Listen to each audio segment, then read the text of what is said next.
Sir నమస్కారం sir. నమస్తే.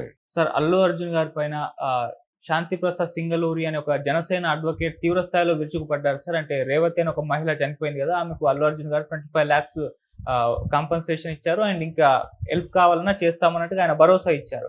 ఇప్పుడు దీనిపైన ఆయన ఏమంటున్నారంటే, అంటే నువ్వు మాత్రం 300 కోట్ల రెమ్యునరేషన్ తీసుకోవచ్చు. 2000 కోట్లు నీ సినిమా కలెక్షన్ చేసుకోవాలి. నీ కోసం నీ సినిమా కోసం చూడ్డానికి వచ్చిన చనిపోయిన ఒక మహిళ కుటుంబానికి నువ్వు 25 లక్షలే ఇస్తావా? ఇది ముష్టి చేస్తున్నావా కేసుల నుంచి తప్పించుకోవడానికని ఆయన తీవ్ర స్థాయిలో కొన్ని బూతు పదాలు కూడా పెడుతూ ట్వీట్ చేశారు. దీని పట్ల అల్లు అర్జున్ గారి అభిమానులు కూడా కామెంట్లు చేస్తున్నారు. ఈయన పైన విమర్శలు చేస్తున్నారు. నీకు సహాయం ముష్టిలాగా అనిపిస్తుందా? ఏం మాట్లాడుతున్నావు?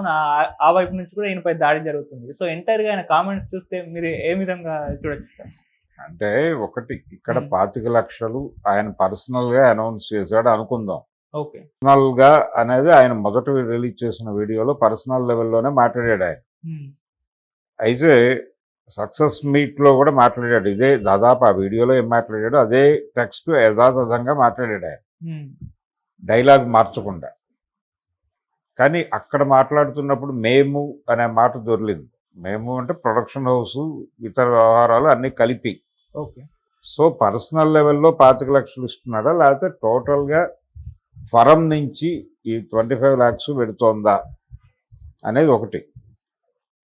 వాళ్ళకి ఎప్పుడు ఏ సహాయం కావాల్సి వచ్చినా నేను నిలబడతాను అని మొదటి వీడియోలో అన్నాడు. మేము నిలబడతాం అని రెండో వీడియోలో అన్నాడు.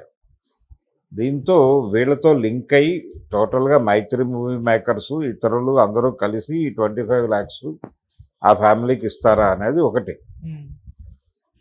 300 కోట్లు తీసుకున్నప్పుడు మరి ఇంత తక్కువ అమౌంట్, దానిలో 5 లాక్స్ 10 లాక్స్ ఇన్ని ఉంటే అదేమిటి అని ప్రపంచం మాట్లాడవచ్చు. కానీ దాని మీద క్లారిటీ లెవెల్ ఎవరి షేర్ ఎంత, నిజంగానే 25 అందరూ కలిసి ఇస్తున్నారా, ఆయన పర్సనల్లా అనే దాని మీద క్లారిటీ లేదు. రేపు వెళ్ళి ఇస్తే ఆయన తెలుస్తుంది ప్రపంచానికి. ఈలోపు మైత్రి వాళ్ళు ఏదైనా అనౌన్స్ చేస్తే చేయొచ్చు. చేస్తే ఈ మేము అనేది వాళ్ళు లింక్ అయ్యి లేరు, ఎవడి గొడవ వాడిదే అనేది ప్రపంచానికి అర్థమవుతుంది. అయితే ఒకటి మాత్రం వాస్తవం, ఆ మరణానికి బాధ్యత వహించాల్సినటువంటి అవసరం ఖచ్చితంగా సినిమా టీంకి, పిఆర్ టీంకి ఉంటుంది. అల్లు అర్జున్కి కూడా రెస్పాన్సిబిలిటీ బలంగానే ఉంటుంది. ఆయన మాట్లాడినంత వేగ్గా లేదు సీన్. వాళ్ళు వాంటెడ్గానే సినిమా మీద ఒక హైప్ క్రియేట్ చేయటానికి, జనాల్ని ప్రవోక్ చేయటానికి మాత్రమే అక్కడికి అభిమానుల్ని రమ్మన్నారు. రమ్మనాల్సిన అవసరం ఏమిటి అనేది ప్రధానమైనటువంటి అంశం ఇక్కడ. మీరు పిలిచాక మీ అభిమానులు వచ్చాక కదా తొక్కిసలాట జరిగింది. నార్మల్గా ఉంటే ఎందుకు జరుగుతుంది? ఆయన అంతకుముందు కూడా నేను చాలాసార్లు వెళ్ళాను, చాలాసార్లు వెళ్ళుండొచ్చు. కానీ ఈ లెవెల్ బిల్డప్ ఇవ్వాలి మీరు. నార్మల్గా లోపలికి వెళ్ళి చెయ్యి ఊపారు, లోపల కూర్చొని ఇంటర్వెల్లో చెయ్యి ఊపారు తప్ప ఈ బయట బహిరంగ సభ నిర్వహించే కార్యక్రమాలు పెట్టలే. ఇప్పుడు పెట్టారు. ఆ పెట్టడం వలన జరిగిన తొక్కిసలాట అక్కడ ఉన్నటువంటి ప్లేసు పరిమితి తాలూకా. అక్కడున్న ప్లేస్ ఎంత, అక్కడ మీరు చేసే విన్యాసాలు తట్టుకునేంత ప్లేస్ ఉందా, ఇవన్నీ కూడా క్యాల్కులేట్ చేసుకోవాలిగా. మీరు ప్రసాద్ ఐమాక్స్లో పెట్టుకుని ఆ పక్క స్థలంలో చేతులు కాళ్ళు ఊపినా ఎవరు పట్టించుకోరు, ఏదో అలా నడిచిపోతుంది. కానీ ఇది వేరు, సంధ్యా థియేటరు దాని కండిషను వేరు. అందుకని అక్కడ డిజైన్ చేసిన వాళ్ళందరూ నిర్మోహమాటంగా క్షమాపణలు చెప్పుకోవాలి ప్రపంచానికి.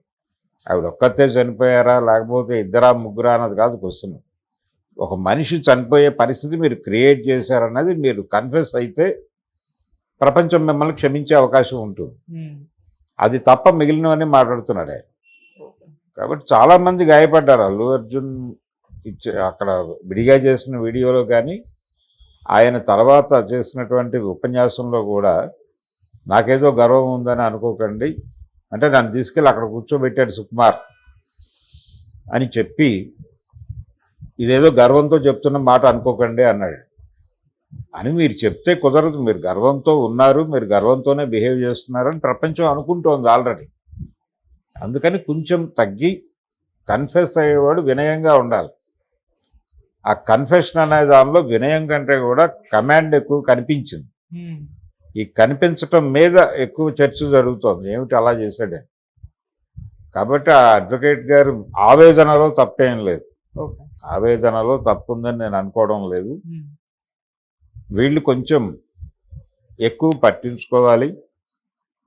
అలాగే పర్టికులర్గా ఆ ఇన్సిడెంట్ మీద ఒక ఆత్మవిమర్శ చెప్పాలి. మేము తప్పు చేశాం, భవిష్యత్తులో ఇలాంటివి జరగవు అని హామీ ఇస్తున్నాము, మా డిజైనింగ్ ప్రాపర్గా లేదు, మా డిజైనింగ్ లోపమే అనేది అంగీకరిస్తే ఏం పోయింది వీళ్ళకి? ఎందుకు ఈగోలు అడ్డొస్తున్నాయి? పోయింది మనిషే కదా.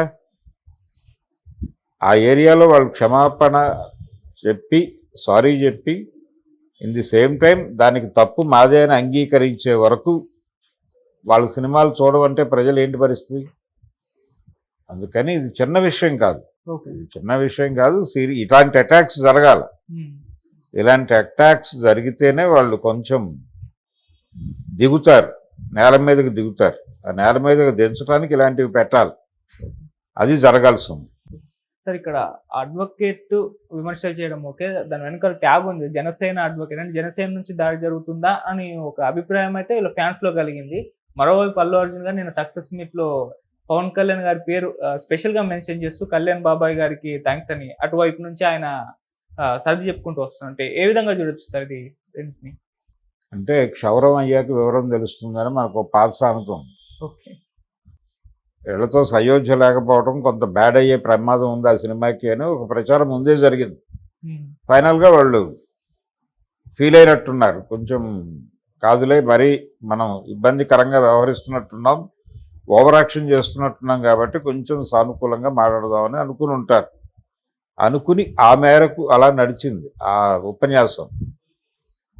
చంద్రబాబు నాయుడు గారికి కృతజ్ఞతలు, అలాగే అక్కడ సినిమాటోగ్రఫీ మినిస్టర్ పేరు ఏమిటి అని కన్ఫ్యూజ్ అయ్యి ఆయన కందుల దుర్గేష్ గారి పేరు మర్చిపోయి ఫైనల్గా ఎవరో గుర్తు చేస్తే చెప్పి చంద్రబాబు నాయుడు గారికి ముందు థ్యాంక్స్ చెప్పాలా, లేదా రేవంత్ రెడ్డి గారికి చెప్పి నీకు చెప్పాలా, ఇలాంటి రకరకాల కన్ఫ్యూజన్స్ మధ్య ఆ ఉపన్యాసం నడిచింది.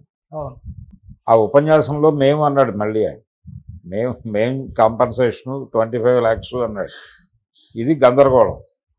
తను పర్సనల్ లెవెల్లో ఇచ్చి, ప్రొడ్యూసర్లు పర్సనల్ లెవెల్లో ఇచ్చి, ఇలా జరిగితే ఆ కుటుంబానికి ఏదైనా ఒక న్యాయం జరిగే ఛాన్సెస్ ఉంటాయి, దాన్ని గుర్తించాలి కదా. మీరు నష్టపరిహారం ఇస్తారా ఇవ్వరా అనేది మీ పర్సనల్ గొడవ, డబ్బులకు సంబంధించి.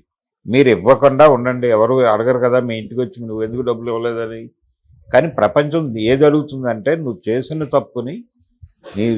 తప్పు వలన ఒక నష్టం జరిగింది, అక్కడికి వెళ్ళి ఎందుకు కన్ఫ్యూస్ అవ్వవు. ఇది ప్రశ్న. ఈ ప్రశ్నకు సమాధానం చెప్పే పరిస్థితి వాళ్ళ దగ్గర ఉందా అనేది